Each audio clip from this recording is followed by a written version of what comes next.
What's up, everybody? We are here to kick off day 3 of Nintendo Treehouse live. Hey guys, thanks for coming back.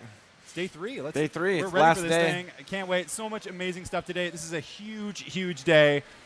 Just this morning, we're going to be covering a huge announcement that went down last night at the Developer Roundtable. So excited to finally show this off. Intelligent Systems coming with a hot new game, brand new franchise for Nintendo, and I am so excited. Codename Steam. Within the hour is going to be here on Nintendo Treehouse Live 83. This is a big reveal. This is the first look. Yeah, can't wait for you guys to see that. We're going to go totally in depth on that game today. In addition to that, we're also going to be showing off Fantasy Life, and it's a game that we covered yesterday. But this is a time for us to take a different angle, a different look at it. There's so much content, and so much to do, and massive. We're going to be showing stuff that we didn't show at all yesterday on that game. We're going to be showing stuff all day that is different looks at things, new things.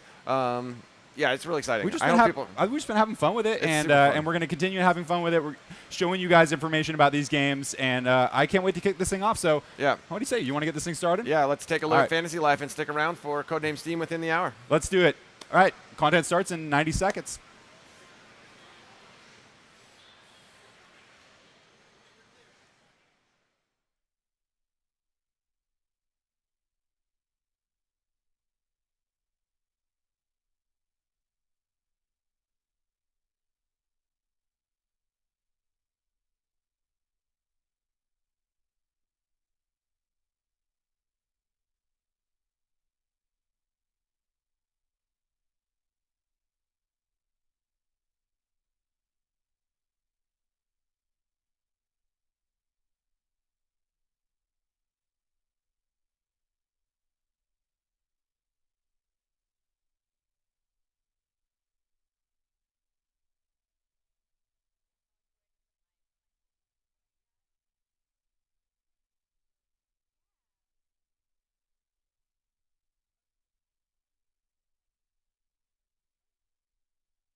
Hey folks, welcome back to Nintendo Treehouse Live at E3. I'm Sam from the Treehouse, and joining me on stage, I've got Audrey and Ed. Hey. And we're going to take a deeper look at Fantasy Life. This is a game that we showed you a little bit of yesterday, but we're going to show you some all-new content that you can check out in this game when it comes out for your Nintendo 3DS. Ed, you want to get us started? Cool. Yeah, I do. I just lost my trailer. That's all right. I was going to start with that. Oh no, because it's such a pretty trailer. It's a cool trailer because just a quick, recap for maybe everyone didn't see us yesterday. But it's from Level 5. These guys make the most adorable, intense, deep, layered games. It's super cool. And the trailer sort of highlights all the different life classes, which is sort of the focal point of this game, and choosing between different styles. That I think, honestly, it turns into a little bit of a Rorschach test. Your personality really shows off. So I'm going to jump into, you see my... Should I do B or hey? We can do it. Oh, we can go show the trailer? Back. Let's do it. Awesome. So for folks who weren't here with us yesterday, at its core, this is a really deep RPG experience with a ton of customization. So the idea is that you can create your life, whatever kind of life you want to lead to start with, and then swap around. So you can try out a whole bunch of different professions. You can decide how you want to interact with the world, what you want to find. You can craft. It's a really fun experience. And folks who've seen Intelligent Systems' stuff, they're like, oh, we got a lot of RPG stuff coming out. And it's like level 5, we got a lot of RPG stuff coming out. Yeah, they're the masters of RPGs, of very deep, charming worlds full of just adorable characters who you can't help but want to talk to all the time. Yeah, no, these are the folks who gave us Ni no Kuni: Wrath of the Right Witch. They gave us Dragon Quest IX. Professor Layton series. Yeah, they really know these immersive experiences, and especially when it comes to a fantasy setting, they do a really great job. Yeah. Exactly. So that was for you, Twitch. I've got my character here, and I'm running around. It's nighttime. I'm gonna go out and again, just a quick recap. I have been a previous class, and so I'm all right with a battle class. I'm going to be able to Oh, thank goodness. I thought you were going to pass up the sparkles. It was going to hurt. Oh, are you kidding me? No. Okay, and so here's obviously, like, it's essential when you're running by these things to see. And look at this, in just this little area, there is so much stuff to pick up, all these resources. And what life are you living right now? I'm a miner right now. Excellent. So miner. So this is something, and look at these poor they're so little cute. guys. They run away because I think I actually attacked one of them earlier, and so they remember. Well, those guys, I love those guys because they're so little, they're so cute and fluffy, and you run on up to them while they're sleeping, and you feel terrible about, putting an arrow in their face, but at the same time, you need the XP, you need the resources. dosh, Yeah. and so you told me that you actually run past them a lot of the time, I usually but do because that's not how I play. I want to level up my character as much as possible. Yeah, I feel like there's some sort of twisted morality in like not attacking like a carrot that just lets you run by. We don't know what that carrot would get up to if you didn't take it Yeah. out. That Yeah, carrot I could be up mean- some serious devious That stuff. carrot, I mean, he's the farce. He could be the main villain for all you know. These guys obviously they're looking for first blood, so I have no qualms about going ahead and taking them out. And see, all this stuff that I'm picking up while I'm doing it, the world, you're interacting with so many elements of this world. There are so many items everywhere, and It's so hard to pass them up because you can eventually, we'll speak to this in a second, but when you get Bliss Rewards, you can eventually expand the number of items that you can hold. But at first, you can hold, I think it's 100 when you start when out. you start, yeah. Yeah, and you're like, oh, well, how am I ever going to fill up 100 spots? But there's so much stuff everywhere that eventually you do, and you actually have to keep upgrading your bag so Yeah. that you can hold everything that you find and actually keep crafting with all of it. And it's kind of painful when you see the resources and you haven't quite learned how to collect them. Right. Just, there's so many things here. I need to get all of you. Like the ore pieces that are hiding over there, those I Yeah. would not be able to it's, pass up. It's painful passing up the ore at first, and finally it's like, oh gosh darn it, I'm just gonna go and learn that skill already. Enough is enough.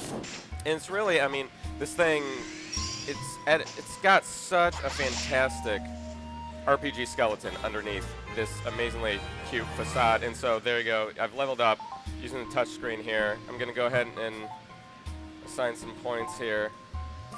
And what do we want to do So that's here? the thing about, when you level up, you get some points to assign to your different stats, strength, vitality, intelligence, and all of these different stats are good for the different skills that you have. Right. So say you're a paladin, you're going to up your strength. But you want to be really careful to not just pour all of your points into, Like your I've done. strength, because then eventually you're going to want to be a miner, you're going to be all these things, and you don't want to just start from square one, have absolutely no points on there because you just pummeled it all into just one stat. So you have to be kind of smart about how you use the points that you earn. Yeah, it pays to be a little more well-rounded and balanced. I made that mistake at first. I was like, strength, strength, maybe a little defense, and then I paid for it later. I had to start being actually smart about it. But then, yeah, I mean, you have to deal with the consequences, even in your fantasy life. Yeah. Especially just if you how it wait goes. until later in the game where you're pretty far along and you haven't been beefing up the stats that you really That should. you need later then on, yeah. you're gonna a bounty. All right. Don't let him so get check it. this out. Look at him beat up No. his boss. He's going after your bounty. He doesn't even care about Take you him out. anymore. He's like, I just want to mess up your He business. totally turns around. Okay, so that's a bounty. I'm gonna come back to that in a second. But these little bandits, they're cowards. See, I But, feel, you know- I feel less bad about you Oh attacking no, a he's bandit. going after He's the bounty going, see, now. check it Don't out. let him do it. These guys.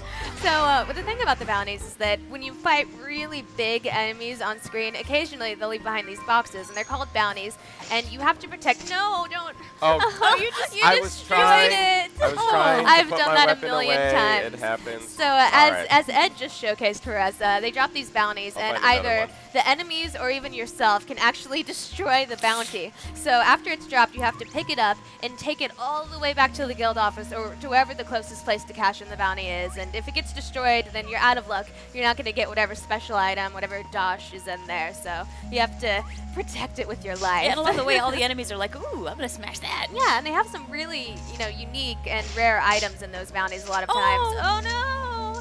It's Oh, gone. it's a bounty massacre today. It's unbelievable. These guys, they just turn he on has their to own pay, so Ed. quickly. He has to pay for that. Ah, Get the dosh from his All right. his blood. now, Another bounty, nice. I will squeeze Dosh from your You're cleaning demise. up. The world is All being right. kind to you. All right, okay, so let's see if I'm Ed gonna can take make this. it back with this bounty. And that's the thing. You got to guard this. You can carry 3 of these at a time. So I mean, once you start, you know, you have this little trail of Red Wolf's bounties coming at behind ya. you. You know, it Oh, really this gets doesn't to look be good. it really gets to be challenging to because you can't fight. You have to drop it if you want to take on any enemies. As we're turning to daylight here, and so you suddenly it turns into a very defensive thing here. Look at that guy. Check this out. How Oh, whatever that is, awesome! that's Beware of the huge. Napdragon How Ed. awesome is this dude? So you had a bad This is the experience, I believe, with the Napdragon. Napdragon when you first started out, right, Audrey? Yes, me and the We've all Napdragon, had we that have Gotta go great back. history. I'm sure I'm not alone. So it's pretty not too far after you start the game. Somebody warned you. They're like, hey, so there's this big dragon. He's called the Napdragon, and you know he's pretty harmless. He just sleeps most of the time, but don't mess with him. Don't. Trust me. I don't want to tell you, but just don't mess with him. And I was like, okay, run immediately for the Napdragon and hit him with my sword. And I should have known after the first couple of hits when it did 0 damage, you know, just like clink, clink. I'm like, uh-oh. And then a second later, I was dead, and I didn't even know what had happened. And that, ladies and gentlemen, is why you don't mess with the Napdragon. Yeah, it's one of those things because you're never quite sure. Is like, are they saying this because I should or because I shouldn't? I thought it was a challenge. It's like, Right, oh yeah, right. don't mess with the Napdragon. Okay, this is gonna be a great reward. It's gonna be wonderful. And then I learned my lesson. It was sad. Have you had a chance to go back and revisit the Napdragon, or are you still steering clear of him? Well, I'm letting him nap for a while, but I will eventually he will have his reckoning. He'll have his day The in court. reckoning of the Napdragon. So quick break from bounty traveling Yeah. to collect some resources. He's already pretty Think far, about it, yeah. So I it's kinda- see. I just can't stop. See, everything, You almost can't pass everything it up. is, I'm the is same something way. that you can exploit some resources or get something out of. And you know, you're going to be able to use some of these as a tailor life. You're going to be able to use some of these as a cook later on. You're going to be able to sell Yeah. a bunch of these if you want to, you know, in that traditional RPG sense. And it's well, because it's one of those things. It's like, you know, Audrey, you're even talking about like upgrading your bag. You know, and it's like even basic things like that. Everything is so true to the spirit of an RPG here, where you're constantly upgrading. That's why you're going to do things like pick up a cook life or become a tailor, because you want to be upping all of your skills to get different items, to be able to pull off different moves. It's like an RPG on steroids. Everything is upgradable. Your dash is upgradable. You know, It sound like adorable roids. adorable basically. roids. No, yeah, like we were saying, the more you dash, the more your dash stat goes up. The more you use your sword, the more that goes up. Your bow, that goes up. The more you shield. So every little tiny decision you make affects how your character grows. Yeah. So here I'm at the bounty clerk. So what you do is you've got these, when you get these massive enemies, you go ahead and you bring them in, as long as you protect them the whole way. I mean, that's the thing. It really puts you in a defensive posture, especially once you start linking these things. If you have 3 of these bounties behind you, it's real easy for enemies to just get go a after couple them. hits in, and that'll break up your chain, and then you got to either take the enemy out or go back and pick up your bounties again, and it gets to be pretty chaotic pretty quickly. And like you said, you can't attack while you have the bounties. Right. So if you have 3 bounties and there are 3 red wolves right behind you, you're going to have to drop them and somehow keep the wolves off of your bounty while going after Right. them. But you have to, when they're near your bounty, it's really hard to attack them without hitting the bounty yourself. Yeah. Yeah. So It's- you have to be pretty...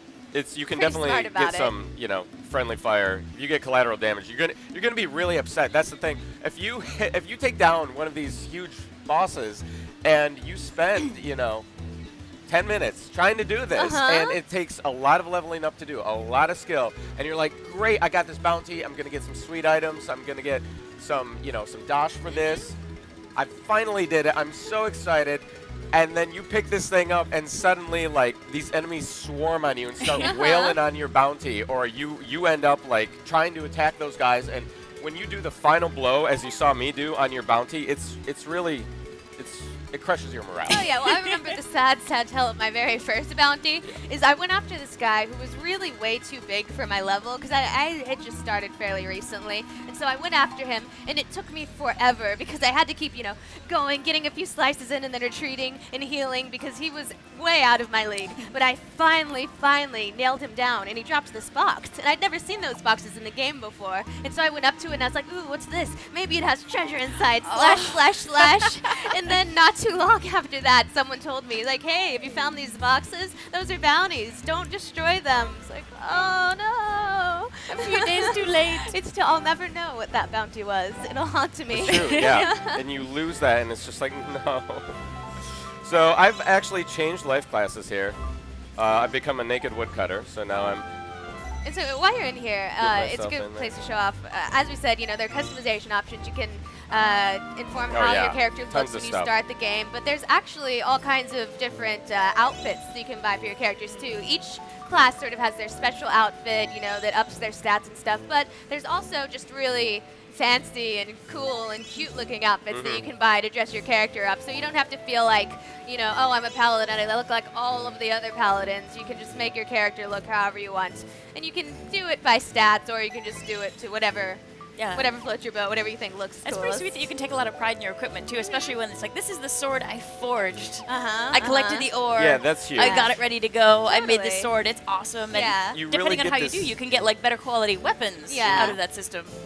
You get this strange sense of ownership when you've gone out, and it's like something. It's like my dad would be proud. I went out, I mined the ore myself. I made an Yeah. honest living for That's myself. right. Honest fancy life. I pay my fancy life taxes. And you go back, you get this stuff, you bring it back to if you're a blacksmith. We toyed around with the blacksmith a little bit yesterday, and you take it back to the shop and you forge these things and you get these things.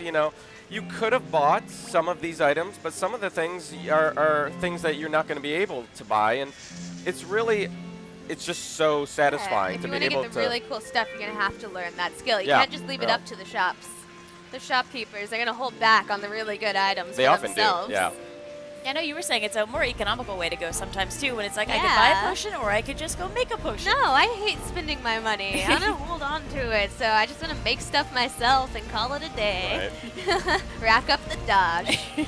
So so now I've switched to woodcutter, and I was hanging out in this area earlier, but without that skill, you're not able to learn it. So you got to go through the system of every single, so many of these trees you're staring at a vast vista, dare I say, of resources that can be accessible to you or not, depending on what skills you've learned. And And you can only be told you don't have the correct skill so many times before it just finally gets to you, and you have to go and learn that skill so you can finally start doing all these things you're having to pass up.